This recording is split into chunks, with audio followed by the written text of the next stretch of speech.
I'm David Boyd. My family's lived here for 250 years.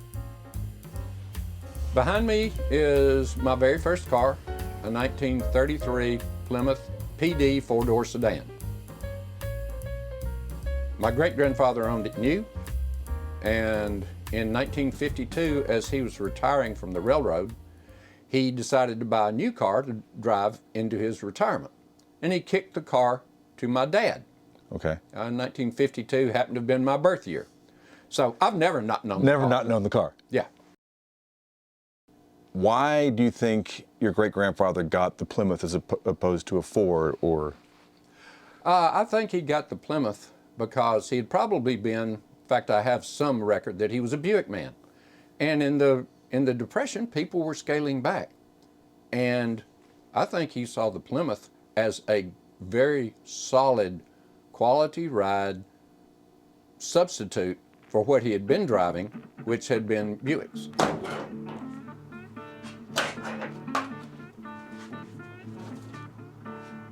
I broke wings off of one lady, and I don't ever want to do that again. They've gotten really expensive. Okay, pre-Hemi Mopar.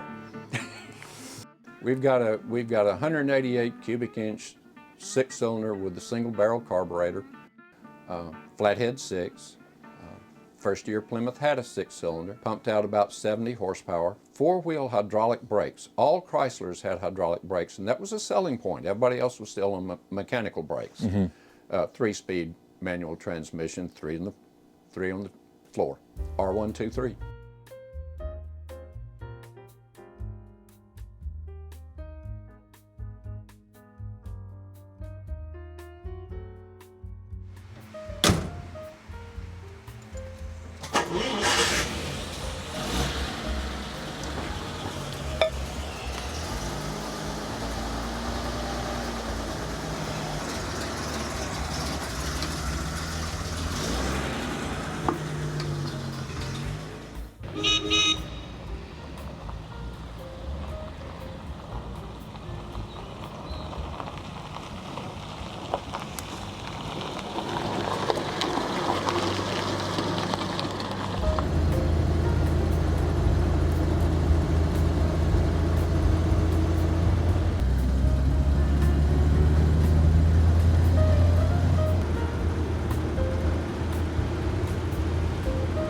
Do you remember how much you paid for it?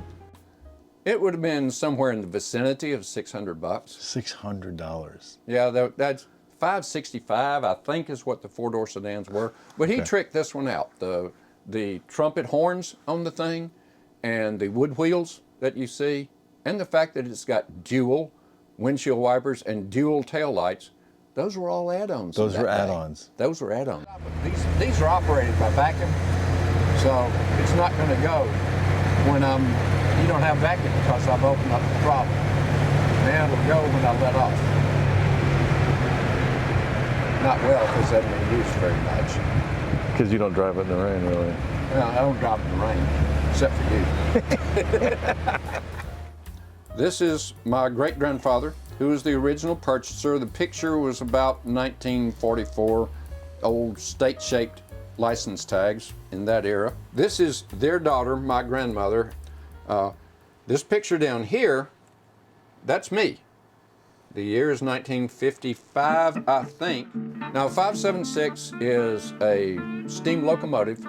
My great-grandfather worked for the NC and St. L Railroad. From the time, actually, of my birth until 2019, the locomotive sat in Centennial Park in Nashville.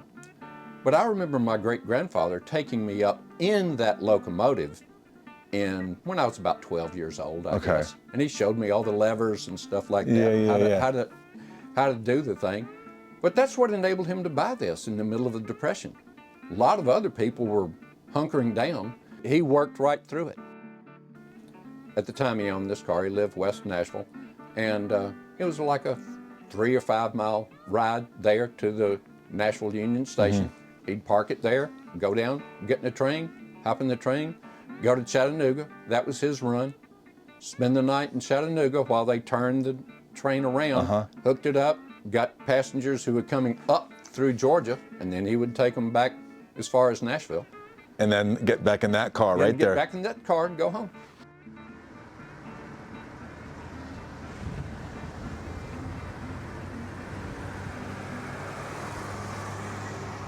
I got it in 1961 because my dad had bought a brand new car and he was going to sell this car. I was a 9-year-old kid. I went upstairs, got my sleeping bag, got in the back seat, in my sleeping bag, laid down in the back seat of the car. Dad goes, "What are you doing, son?" I go, "Dad, if you're going to sell this car, you're going to sell it with me in it." Really? Yeah. The 33 Plymouth is kind of a hot-rodded car, right? Yeah. Why do you think you've kept it in this condition and it never, at some point in its life, became some kind of a hot rod? Out of respect and honor for my great-grandfather. Okay. That's exactly why I did it. Now, what would you say is a unique feature about this car? Suicide doors on the thing. If you look, there was an occasion when I was in my teens, my 3-year-old sister was in the back seat. She mashed on the and rolled out. We were going very slow in the neighborhood, and one of my friends dove out and essentially caught her before she hit the ground. What is it about? Isn't it called a floating engine? Yes, it has to do with the engine mounts, the motor mounts. It's all rubber mounts, one in the front, 2 on the sides, and that way when the engine is running, it damps engine vibration. Okay. You take my Model T Ford, it doesn't have that. vibration. Favorite memory of the car? Oh, wow. How about the time we were going to the car show and my bride-to-be was riding with me. My dad was driving the car because I had a fever. And I got to lay my head in her lap. Wow. Yeah, Well, yeah. Dad drove me Yeah. to the car show, man. Yeah. Come on. That's a good memory. That's a good one.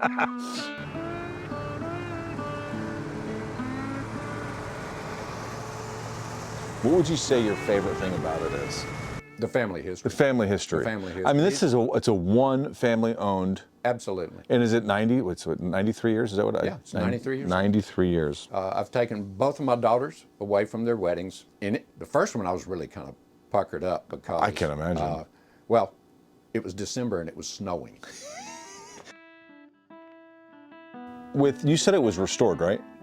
Yes. Okay. Did you do a lot of that work? Well, I did it twice. I did it. I learned cars on this car.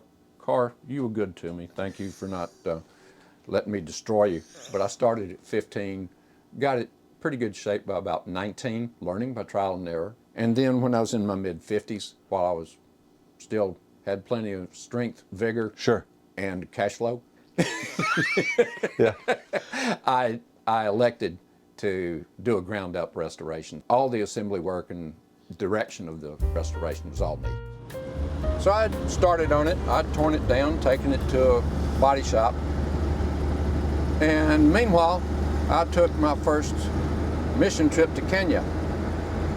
I spent 3 weeks with people who had nothing but were happy. At least those who were part of the Kenyan mission were happy. And I came back and it was hard for me to work on this car for a year.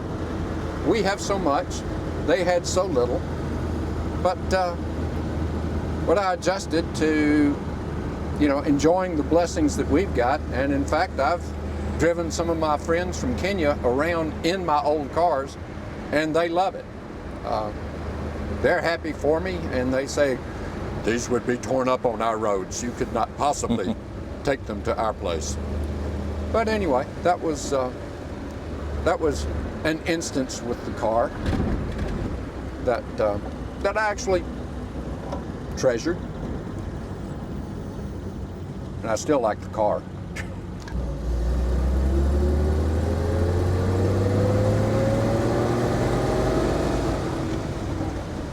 It's almost 100 years old. It's incredible. Near it. My last question, and if you've seen it, is would you sell it? Do you happen to have my grandchildren, and are you threatening bodily harm? Okay, I'll take it from that you don't. Yeah. No, of course not. Yeah. No way. No. I mean, this is, No, man, I'm living a good life. I'm grateful for everything I've got.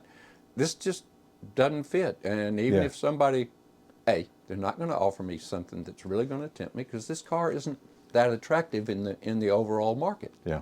But even if they did, I could look them straight down in the face. Say, no, not interested. No.